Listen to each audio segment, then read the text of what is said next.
Hello everyone. आज के lesson में हम बात करेंगे वांट टू के बारे में। देखिए, जैसे कि हम डू एंड डच का कॉन्सेप्ट पढ़ रहे हैं, ठीक है ना। मैंने डू एंड डच का कॉन्सेप्ट स्टार्ट किया है और ये जो वांट टू का कॉन्सेप्ट है ना, ये डू एंड डच से ही रिलेटेड है। कैसे, आइए आगे देखते हैं।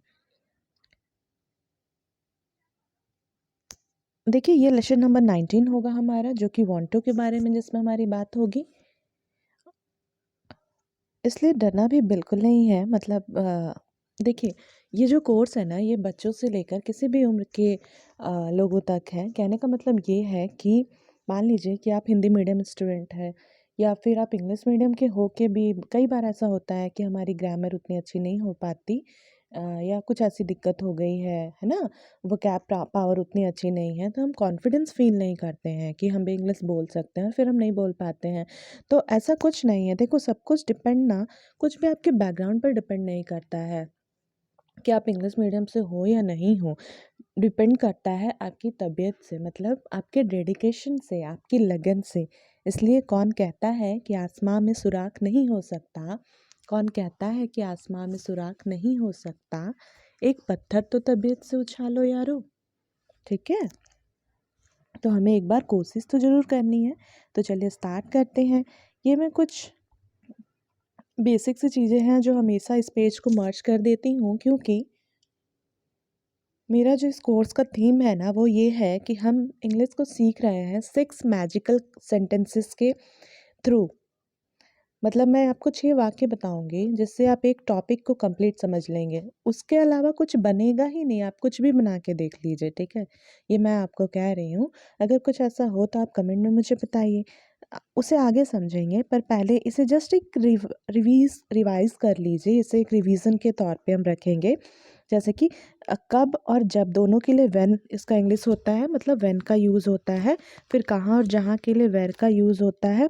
फिर क्यों के लिए वाई का यूज़ होता है। क्या के लिए व्हाट का यूज़ होता है। कैसे के लिए हाउ का यूज़ होता है। कौन और किसे के लिए हु का यूज़ होता है। किसको और जिसको के लिए हुम का, और किस तरह से के लिए सम हाउ का यूज़ होता है। तो यहाँ तक क्लियर है, इसे याद रखिएगा हमेशा। चलिए, अब थोड़ा-सा हम रिकैप के बारे में बात करेंगे। तो जैसा कि मैंने पहले भी बोला कि हम डू डज़ के कॉन्सेप्ट को मैंने स्टार्ट किया है, हम उसमें ही चल रहे हैं। और मैंने उसमें बताया था कि डू डज़ का 2 केस है। एक तो नॉर्मल जो डू डज़ कहाँ लगता है, वो मैंने आपको पढ़ा दिया है। डू डज़ का जो दूसरा केस है ना, वो होता है कि मान लीजिए कि जब हम किसी वाक्य पे बहुत ज़ोर दे के बोलते हैं ना, एम्फसाइज़ करना उसे कहते हैं, तब हम उसका यूज़ करते हैं। बट उसको मैं अभी करवाऊँगी, उसके पहले एक वांट टू का कॉन्सेप्ट है जो बहुत ज़्यादा कंफ्यूज करता है। तो डू डज़ का जो मैंने केस 1 पढ़ाया आपको अभी, जो मतलब होता है बेसिक डू डज़ का हम कहाँ यूज़ करते हैं, उससे बहुत ज़्यादा रिलेटेड है ये। इसलिए मैंने सोचा कि मैं पहले वांट टू के कॉन्सेप्ट को कंप्लीट करा देती हूँ, क्योंकि बहुत बार ऐसा कन्फ्यूज़न होता है कि हम डू डज़ का जो अपना तो नॉर्मल सेंटेंस पढ़ ही रहे हैं, मतलब कि ता है, ती है, ते है होता है, तो हम डू डज़ का यूज़ करते हैं, जैसा कि मैंने आपको लास्ट क्लास में पढ़ाया था कि जब कभी प्रेजेंट सिचुएशन के बारे में बात करते हैं, या फिर किसी वाक्य के अंत में ता है, ती है, ते है हो, या डेली शेड्यूल के बारे में बात करते हैं, तब हम डू डज़ का यूज़ करते हैं। और ये चीज़ आप हमेशा याद रखें, ये तो हर जगह काम आने वाला है। मतलब आई वी यू दे के साथ हम डू का यूज़ करते हैं, रट लो। अगर नहीं समझ में आ रहा है, रट लो, मैं सिंपल बोलूँगी, है ना। क्योंकि ये हमेशा हर जगह काम आएगा। बट देखो, रटोगे ना तो भूल जाओगे। तो कोशिश यही करो कि समझ में आ जाए हमेशा। पर मैं क्या करूँ, बहुत लोगों को मतलब ऐसा होता है कि, मतलब कहने का मतलब है, ये बहुत इम्पोर्टेंट है, ये मस्ट है बिल्कुल, इसके बिना काम नहीं चल सकता है। तो ही सी इट, और कोई भी नाम होगा तो हम डज़ का यूज़ करेंगे, ठीक है। तो ये हो गया एक चीज़। अब देखो, जो मैंने आपको बता दिया डू डज़ से बहुत ही रिलेटेड है वांट टू का कॉन्सेप्ट, ध्यान से समझना। यहाँ से हमारा आज का लेसन होता है स्टार्ट, ठीक है। देखो, वांट टू में भी 2 केस बनते हैं। यहाँ भी मैं मतलब कहीं, देखो, मैं एक टॉपिक स्टार्ट करूँगी ना, उससे मिलता-जुलता जितना है सबको कवर कर लूँगी, ताकि कहीं से भी कोई कन्फ्यूज़न अराइज़ ना हो। अगर इसके बावजूद भी आपको कोई प्रॉब्लम होती है, तो आप प्लीज़ कमेंट में उसे लिखिएगा, उस टॉपिक को लिखिएगा, मैं उससे आपको समझा दूँगी, ठीक है।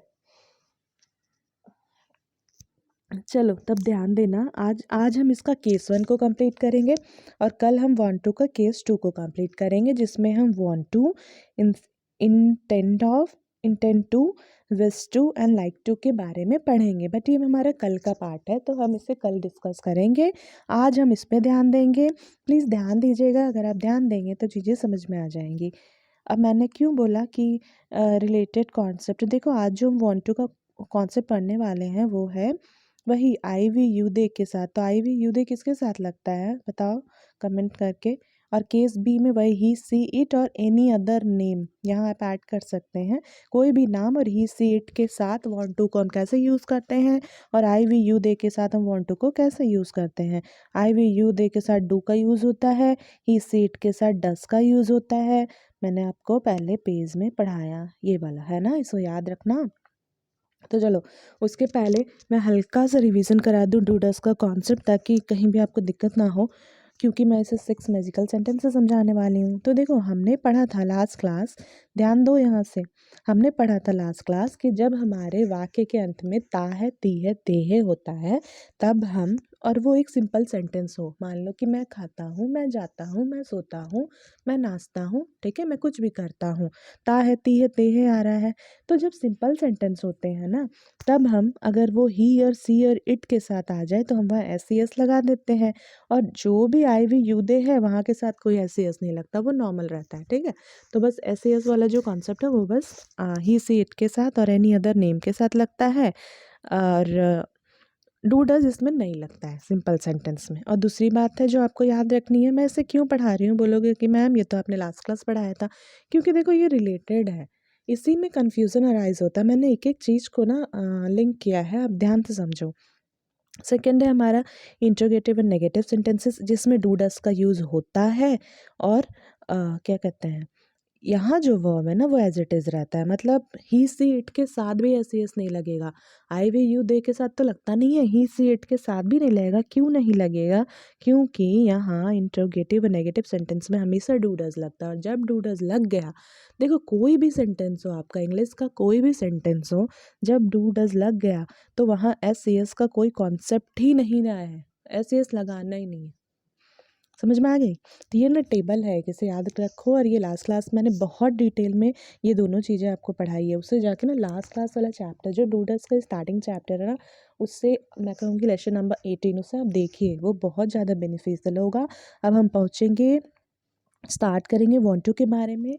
और देखो वांट टू का जैसे मैंने बोला केस ए, केस 1 और 2 मैं पढ़ाऊँगी, केस 2 हम कल पढ़ेंगे। केस 1 में भी हमारा केस ए बनता है और केस बी बनता है, जिसमें केस ए में मैं आपको बता दूंगी कि जब आई वी यू दे का यूज़ हम करते हैं तो क्या चेंजेस होते हैं, और केस बी में मैं बताऊंगी कि ही सेड के साथ क्या चेंजेस होते हैं। मैंने दोनों फॉर्म को बताया है, फिर दोनों के 6 मैजिकल सेंटेंस भी आपको करा दिए हैं ताकि कहीं कोई कन्फ्यूज़न ना हो। देखो केस 1 क्या है, एक तो मान लो मैंने आपको एक कॉन्सेप्ट पढ़ाया कि जब ता है, ती है, ते है किसी भी वाक्य के अंत में आएगा तो हम डू डस का यूज़ करते हैं। उसके साथ साथ मैंने यहाँ वांट टू को क्यों जोड़ दिया, क्योंकि देखो यहाँ भी तो अंत में ता है, ती है, ते है आ रहा है ना। अब आप बोलोगे कि मैम ये तो एक ही बात है ना, ता है, ती है, ते है, एक ही तो ऑप्शन कंप्लीट कर रहा है। नहीं, देखना आगे थोड़ा सा अंतर है। कैसे? देखो सबसे पहले आई वी यू दे के एग्जाम्पल से मैं पहले समझा दे रही हूँ। मैंने ये सब्जेक्ट है हमारा आई वी यू दे है ना, मैंने जो मैं तुमसे बात करना चाहता हूँ, तुम मुझसे बात करना चाहते हो, हम तुमसे बात करना चाहते हैं। आई वी यू दे कोई भी सब्जेक्ट आप लगा के ये सेंटेंस को बना सकते हैं। तो देखो सबसे पहली बात कि आई वी मतलब चाहता हूँ, चाहते, वाक्य के अंत में ता है, ती है, ते आ रहा है, पहली चीज। और दूसरी आप देख लेना, चाहना, वांट टू का मतलब चाहता हूँ, वांट जहाँ चाहना आ रहा है ना, आप समझ जाना कि हम जब चाहता हूँ वाक्य आए लास्ट में, तब हाँ वहाँ हम वांट टू का यूज करते हैं। ये पहली बात है जो गार्ड बांध लेनी है। दूसरी, तो एग्जाम्पल देखना, मैं तुमसे बात करना चाहता हूँ तो मैं का हो गया I want to talk to you. और जैसा कि मैंने बोला है कि आई वी यू और दे के साथ, आई वी यू और दे के साथ वर्ब जो है वो एज इट इज़ रहता है, वहाँ कोई एस ई एस नहीं लगता है। देखो ये रूल फॉलो कर गया ना हमारा, ठीक है। तो ये चीज़ याद रखना। और उसका जो दूसरा एग्जाम्पल है फिर, कि मैं वहाँ जाना चाहती हूँ, तो I want to go there, मतलब मैं का हो गया आई, चाहता हूँ, चाहती हूँ, जो भी, तो उसके लिए वॉन्ट टू लगा दिया आपने। और उसके बाद हमने लगाया जाना का हो गया गो और देयर। जो कन्फ्यूज़न होगा ना वो ही सी इट में होगा, बता रही हूँ। यहाँ देखो एस ई एस का ना काम ही नहीं है, इसलिए यहाँ कोई कन्फ्यूज़न ही नहीं है। और एक बात यहाँ ध्यान रखने वाली बस इतनी सी है कि या तो वांट टू लिखे या आप वाना लिखे, दोनों सेम है। इसका प्रोनाउंसिएशन होता है वना, वना। इट्स नॉट वाना, इट्स वना, wanna. I wanna go to, I want to go there, I want to go there, I want to go there, I wanna go there. ठीक है, या तो आप वांट टू लिखेंगे या वाना लिखेंगे। ठीक है। और दूसरी बात, जैसे और एक एग्जांपल दे दिया मैंने, जैसे मैं पिज़्ज़ा खाना चाहता हूँ, सो आई चाहता हूँ, वांट टू, खाना का हो गया ईट पिज़्ज़ा। तो यहाँ देखो ऐसे इसका कोई चक्कर नहीं था, क्योंकि मैंने स्टार्टिंग में आपको क्या पढ़ाया है कि जब भी सिंपल सेंटेंसेस होते हैं, एक पॉजिटिव वाक्य होता है, तो वहाँ एस एस का ही कॉन्सेप्ट होता है, पर ही सी इट के साथ होता है। और यहाँ तो हम आई वाला वर्ब यूज़ कर रहे हैं। दूसरी बात है कि यहाँ डू डज का चक्कर नहीं होता है, इसलिए यहाँ हमने डू डज नहीं लगाया है। ठीक है। देखो नेक्स्ट, अब हम इसके 6 मैजिकल सेंटेंस समझ लेते हैं। तो ये आप बोलोगे मैम क्या मैजिकल सेंटेंस? तो देखो, पहला एक पॉजिटिव सेंटेंस होता है, फिर एक नेगेटिव में होता है जहाँ नहीं का उपयोग हो गया आपके वाक्य में। जब वो नकारात्मक वाक्य हो जाए, जब उसमें नहीं का उपयोग हो जाए, तो वो नेगेटिव सेंटेंस कहलाता है। और उसी तरह से कुछ इंट्रोगेटिव मतलब कुछ क्वेश्चन पूछ रहे हैं आप उसमें, मतलब क्वेश्चन मार्क लग गया आपका, क्यों, क्या, कब का यूज़ हो गया, तो वो सारे जो होते हैं ना वो इंट्रोगेटिव सेंटेंसेस कहलाते हैं। ठीक है। अब उसे देखो सेंटेंस में कैसे यूज़ करेंगे, बहुत ईजी है, समझो। जैसे कि आई वी यू दे का अगर हम केस लेंगे, तो पहला एग्जाम्पल मैंने दिया, यहाँ से हमारा 6 मैजिकल सेंटेंस का कॉन्सेप्ट शुरू हो रहा है। आप इसे समझो, इसके अलावा अगर कोई सेंटेंस आप बना पा रहे हो तो बनाओ। मतलब मैं कह रही हूँ ना कि नहीं बन सकता। देखो लैंग्वेजेस और एसेंट चेंज होते हैं बोलने के, लेकिन इनके अलावा ना कुछ नहीं बनना है। मतलब ये एक तरह से ये समझो कि वांट टू का पूरा कॉन्सेप्ट आपका कवर हो गया, और तो कुछ ऐसा सेंटेंस ही नहीं है जहाँ आप लैक करोगे। मतलब आपको सब कुछ आ गया। ठीक है। तो देखो पहला एग्जाम्पल है, मैं पिज़्ज़ा खाना चाहता हूँ। तो आप क्या लिखोगे, देख लो पहले कि ता है, ती है, ते है, आ रहा है, तो आ रहा है भाई। दूसरा चेक करो कि भाई यहाँ तो चाहता हूँ लिखा हुआ है, तो हमें माइंड में क्लिक करना चाहिए कि यहाँ हमें वांट टू का यूज़ करना है। सो आई वांट टू, और फिर खाना का हो गया ईट एंड पिज़्ज़ा। ठीक है। उसी तरह से मैं पिज़्ज़ा नहीं खाना चाहता हूँ, तो फिर I do not want to eat pizza. अब बोलोगे मैम यहाँ डू क्यों लगा? क्योंकि देखो यहाँ हमने नहीं का यूज़ कर दिया है, तो जैसे नहीं आ गया वैसे आप डू लगाइएगा और नहीं के लिए नॉट लगाइएगा। So I do not want to eat pizza. ठीक है। कहीं कोई कन्फ्यूज़न हो तो प्लीज़ डाउट कमेंट में पूछिए। क्या मैं पिज़्ज़ा खाना चाहता हूँ? अब यहाँ देखिए, यहाँ हमारा क्या होगा, जब भी इस तरह का वाक्य आए ना, जब भी यहाँ क्वेश्चन मार्क होगा, ठीक है, और यहाँ भी क्वेश्चन मार्क होगा, ये आप कर लीजिएगा क्योंकि यहाँ क्या लग गया है ना, इसीलिए। तो देखो, क्या मैं पिज़्ज़ा खाना चाहता हूँ? तो देखो क्या आ गया है, का क्या, जब भी आपके वाक्य में आ जाए ना, जब कुछ इस तरह से कि क्या मैं पिज़्ज़ा खाना चाहता हूँ, क्या मैं सोना चाहता हूँ, क्या मैं पढ़ना चाहता हूँ, क्या मैं गाना चाहता हूँ, कुछ भी, तो आप क्या करिए, अपना डू को आप बाहर ले आइए। मैंने आपको बोला ना कि इंट्रोगेटिव एंड नेगेटिव दोनों के साथ हम डू डज का यूज़ करते हैं। पहली बात यहाँ हम डू क्यों यूज़ किए, क्योंकि यहाँ आई का प्रयोग हुआ है और आई के साथ डू का यूज़ होता है। ठीक है। और तो इसलिए हम, और ये सिंस यहाँ क्या आ गया, सिंस ये इंट्रोगेटिव सेंटेंसेस है, इसलिए हमने यहाँ डू का यूज़ हुआ है। ठीक है। So do I want to eat pizza. और अगर क्या मैं पिज़्ज़ा नहीं खाना चाहता हूँ, इसी सेंटेंस का है ये, देखो क्या मैं पिज़्ज़ा खाना चाहता हूँ, अगर इसे मैं नेगेटिव में बनाऊँगी, ये क्वेश्चन मार्क है, हाँ। अगर मैं इसे नेगेटिव में बनाऊँगी तो इसका क्या बनेगा कि क्या मैं पिज़्ज़ा नहीं खाना चाहता हूँ। तो अब यहाँ ध्यान देने वाली बात जो ये है, do not I want to eat pizza मत लिखना, ये गलत हो जाएगा। आपको डू है, क्योंकि आप क्या से क्वेश्चन आपका स्टार्ट हो रहा है। आप देख रहे हैं यहाँ नहीं है, आप देख रहे हैं यहाँ ता है, ती है, ते है। सबसे पहले आपके माइंड में क्लिक करना चाहिए यहाँ वांट टू का कॉन्सेप्ट है।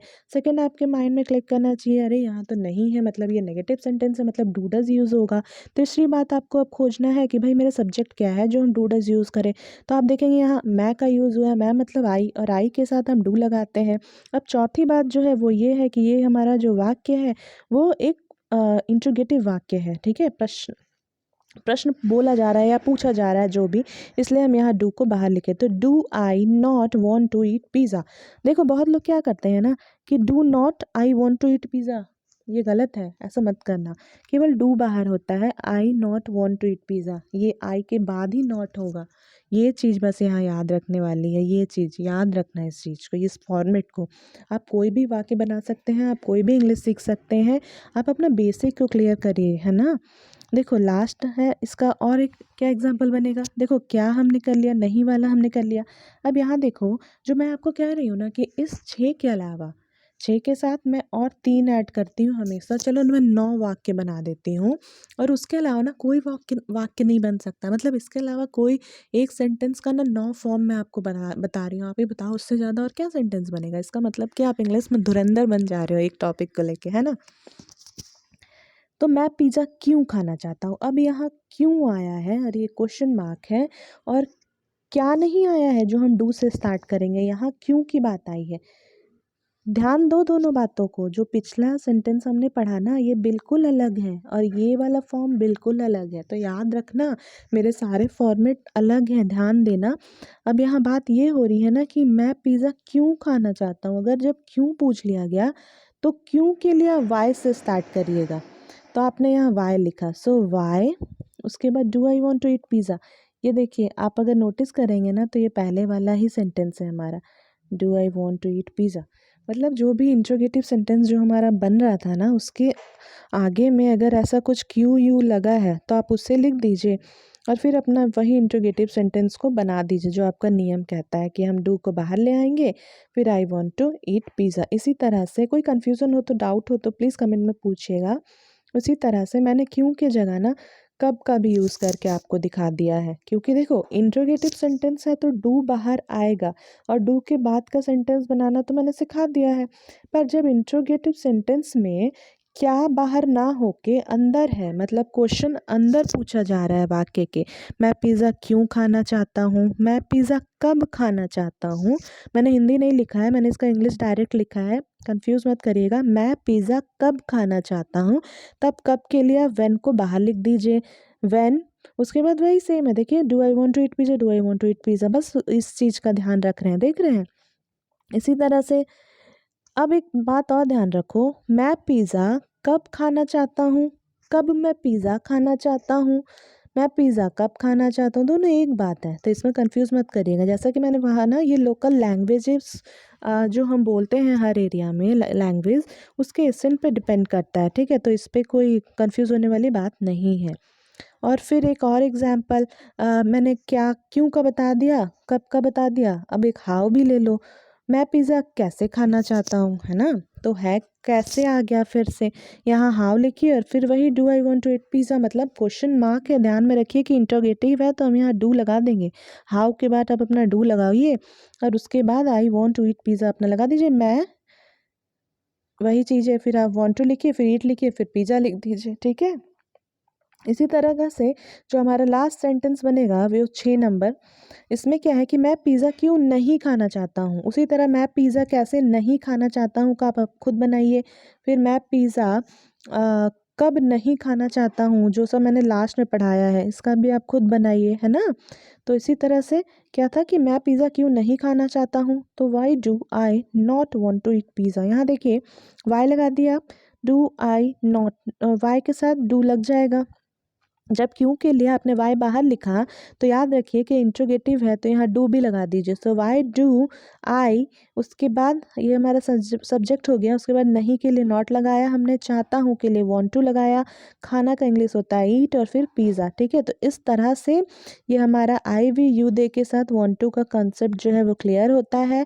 कोई भी डाउट हो तो आप उसे कमेंट में पूछिएगा। और उसके बाद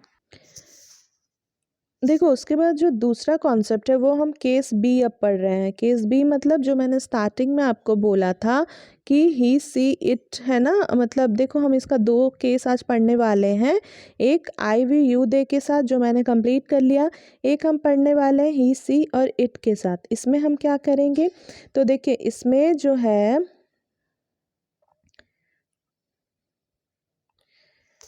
आपका जो इन case of he see it के साथ ही जो सारी दिक्कत है, क्योंकि यहाँ दिक्कत नहीं है, मतलब थोड़ा कन्फ्यूज़न हो जाता है कि वहाँ हम एस ई एस का यूज़ करते हैं वर्ब के साथ। अब जो है ना डू डज का जो कॉन्सेप्ट है वो तो ता है, ती है, ते है, एक लाइन में अगर आ गया वाक्य के अंत में तो वो केस को कवर कर लेता है। तो मैम आपने वांट टू को अलग से क्यों पढ़ाया? वांट टू के अंत में देखो चाहता है, चाहती हूँ, माने जब हम कुछ भी चाहते हैं, है ना, तब हम वांट टू का यूज़ करते हैं। और एक चीज़ अब आप यहाँ नोटिस करिएगा जो ध्यान देने वाली बात है और बहुत इम्पॉर्टेंट है। देखो एक एग्जाम्पल है, ध्यान से समझना। वह जाता है, तो हम यहाँ क्या बोलेंगे? ही गो। ही गो, जाना का गो हो गया और ही का यूज़ हुआ है यहाँ, तो इसलिए हमने यस लगाया, तो ही गोज़ हो गया। वह जाता है, ही गोज़ हो गया। उसके बाद वह खेलता है, ही प्लेज हो गया। ही है और प्ले है आपका खेलना, वर्ब है, वर्ब के साथ हमने क्या बोला? एस या एस जो भी सुटेबल होता है वो हम यहाँ लगा देते हैं। तो प्ले के साथ एस लगता है, सो ही प्लेज हो गया। गो के साथ ई एस लगता है तो ही गोज़ हो गया। ये वाला कॉन्सेप्ट मैंने आपको पढ़ाया था जो कि हमारा बेसिक डूडल्स का कॉन्सेप्ट को कवर करता है। तो फिर ऐसा क्या खास बात है जो हम वांट टू को अलग से पढ़ रहे हैं? देखो, वो वहाँ जाना चाहता है, तो वाक्य के अंत में ता है, ती है, ते है। दूसरी बात है यहाँ चाहता है, तो हम यहाँ वांट टू का यूज़ किए। आप यहाँ ध्यान दे पा रहे हैं? अभी मैंने जो आई वी यू दे के साथ पढ़ाया था तो वांट के बाद एस नहीं लगाया था, अब यहाँ मैं एस लगा दे रही हूँ। और यहाँ जबकि ये मेरा सिंपल सेंटेंस है फिर भी मैं वर्ब के साथ ई एस नहीं लगा रही हूँ यहाँ पास। कुछ समझ में आ रहा है? देखो ये मेरा सिंपल सेंटेंस है जहाँ हमारा डू डज का नियम कहता है कि जो भी आपका वर्ब होगा उसके साथ आप एस ई एस लगाएंगे, पर मैंने यहाँ एस ई एस नहीं लगाया और ये वांट के साथ एस लगा दिया। मतलब ये जो ही के साथ वर्ब का एस ई एस का कॉन्सेप्ट है वो वांट के साथ लग जा रहा है। यहाँ तो हमारा वर्ब नॉर्मल है, तो ऐसा भाई ये क्या है? ये ऐसा कन्फ्यूज़न है ना? यही कन्फ्यूज़न है मेन, समझे?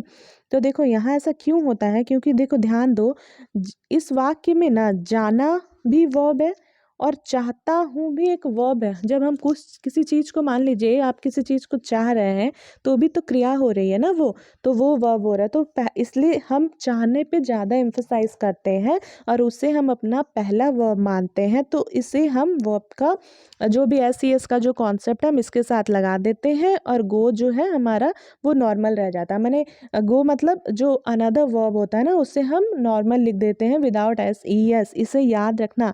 मैं फिर से बोल दे रही हूँ एक बार कि इस तरह के वाक्य में चाहता हूँ ये भी इस तरह से क्रिया हो रही है कि आप किसी चीज़ को चाह रहे हैं तो उसे हम ज़्यादा प्रायोरिटी देते हैं, इसीलिए हम वांट के साथ एस लगाते हैं। वांट के साथ ना ई एस नहीं लगता है कहीं भी, ठीक है? वांट के साथ हमेशा एस ही लगता है, ये भी एक चीज़ याद रखिए। और ही है तो ही का यहाँ यूज़ हुआ, इसलिए हम वांट के साथ यहाँ एस लगाएं, ठीक है? तो ही वॉन्ट्स टू और गो को नॉर्मल रहने दिए क्योंकि एक ही वर्ब पे ध्यान दीजिए। और ऐसे भी एक नियम कहता है कि जब भी आपका कोई भी वर्ब के पहले टू लगा हो तो हम उस वर्ब में एस सी एस नहीं लगाते हैं। जो मेन, अगर आपको एकदम बुकिश लैंग्वेज जानना है, जो हमारी नियम है, ग्रामर का जो प्रॉपर नियम है वो यही है कि जब भी आपका कोई भी वर्ब जो है ना टू के बाद आ रहा है या फिर कोई वर्ब के आगे टू लगा हुआ है तो उस वर्ब में एस ई एस नहीं लगता है, इसलिए हमने यहाँ एस ई एस नहीं लगाया है। और ये कोई भी ही सीट के साथ जहाँ वॉन्ट्स का यूज़ हो जाएगा उसके बाद कोई भी वर्ब में एस ई एस नहीं लगेगा। तो इस नियम को याद रखिएगा, यही एक नियम है जो कंफ्यूज करता है। इसके अलावा अगर कोई भी डाउट हो तो आप उसे कमेंट में पूछ सकते हैं। ये बहुत ही मतलब माइनर सा दिखेगा, सिली मिस्टेक लगेगा, लेकिन ये बहुत मतलब ब्लंडर मिस्टेक कर जाता है, ठीक है? और इससे सारे सेंटेंस गलत हो जाते हैं। तो अब आपको समझ आ रहा होगा, अब आप रिलेट कर पा रहे हो कि क्यों पहले मैंने in case of I we you they को पढ़ाया।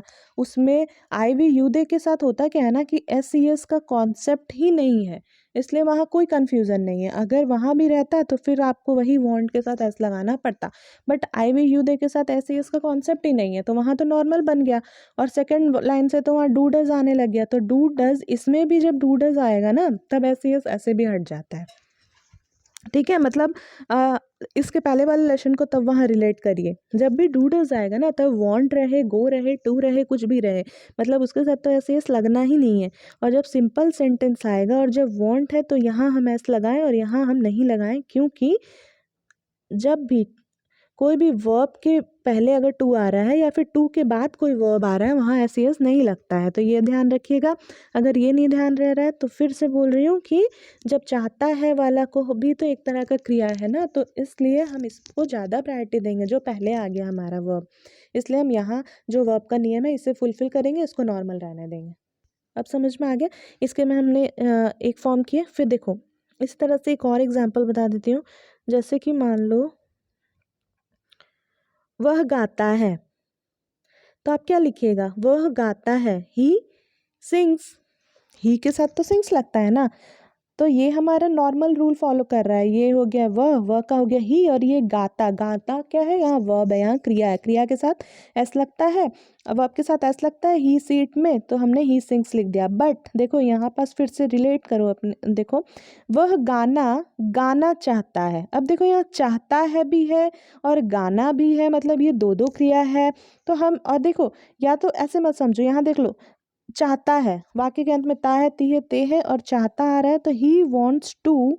जैसे यहाँ टू आ गया ना, तो he wants to sing a song, और यहाँ ऐसा नहीं लगेगा क्योंकि इस वर्ब के आगे टू लगा हुआ। याद रखो जिस वर्ब के आगे टू लगा होता है ना उसमें एस नहीं लगता है, तो इसलिए हमने यहाँ एस नहीं लगाया। और ही सी इट के साथ हमेशा वॉन्ट जो आएगा ना उसके साथ एस लगेगा, तो यहाँ एस लगा दीजिए। मतलब ये वर्ब आया ना, इस वर्ब को हमने ज़्यादा प्रायोरिटी दी है वॉन्ट्स टू के कॉन्सेप्ट में। तो वांट टू का कॉन्सेप्ट अलग से क्यों है, बस इतना सा ही इसमें डिफरेंस है। बस यही चीज़ को समझना है। इसके सिंपल सेंटेंस में ही कन्फ्यूज़न है।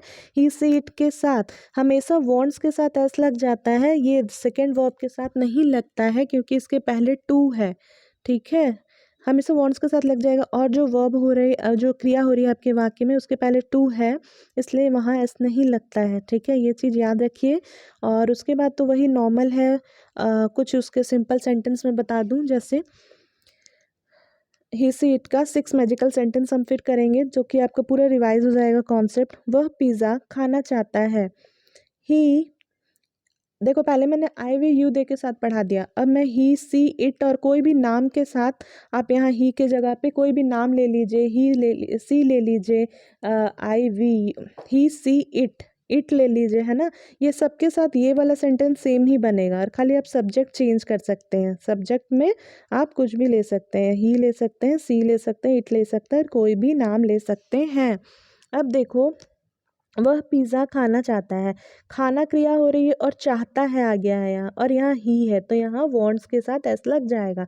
सो ही वॉन्ट्स टू, और यहाँ जो आपका वर्ब है वो नॉर्मल ईट ही लिखाएगा, मतलब ईट्स नहीं लिखाएगा, है ना, क्योंकि इसके पहले टू लगा हुआ है।